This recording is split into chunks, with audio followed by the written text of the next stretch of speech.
This research is about accessible tourism in the Netherlands. The research process started with what to do and which angle to look at.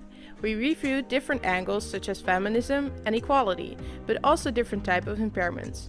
Eventually, we decided to focus on experience. To see what was already in the market, we reviewed a lot of literature. About 50 papers were carefully scanned and determined our angle of the research. The paper that was used to structure the red literature was the one of Hang and Patrick, which focuses on motivation, opportunity, and ability. To structure all the papers, we put the main messages on colorful post-its. This new organization led to the following central research question. How do people with disabilities experience the customer journey of tourism?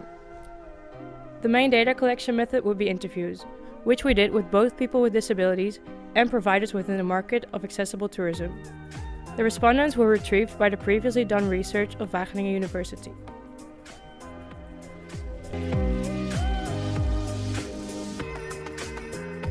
For these interviews, we traveled across the Netherlands and even Belgium, and conducted as many interviews as possible. Eventually, the sample consisted of 19 interviews, including 13 consumers and 6 producers. Every single interview gave us a little extra insight into the market of accessible tourism. After hours and hours of transcribing, the interviews were finally ready to be analyzed. By using open coding and focused theming, certain patterns were found and bottlenecks were identified.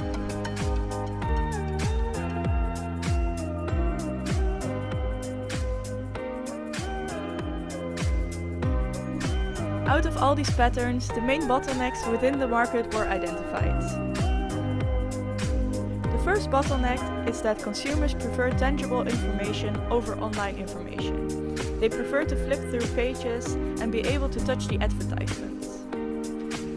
Examples include brochures or travel guides. Then, the second bottleneck is that extra contact is preferred by consumers. People always have to make a call before departure to make sure that everything is arranged according to plan. Then thirdly, supply and demand are not compatible. There is some supply, but not necessarily what the consumers want. Therefore, supply and demand don't fit together, just like the spa bottle and the dopper. The fourth bottleneck is that vacation is experienced as stressful. This is because they are scared that some things are not well adjusted or something is not going according to plan. This is something that consumers always have in the back of their minds. Finally, ignorance and lack of adjustments is the final bottleneck. Some accommodations are not well adjusted for people with physical impairments. Examples include small bathrooms, no arm grips, or inconvenient flooring. If you are interested, please read our paper. The end.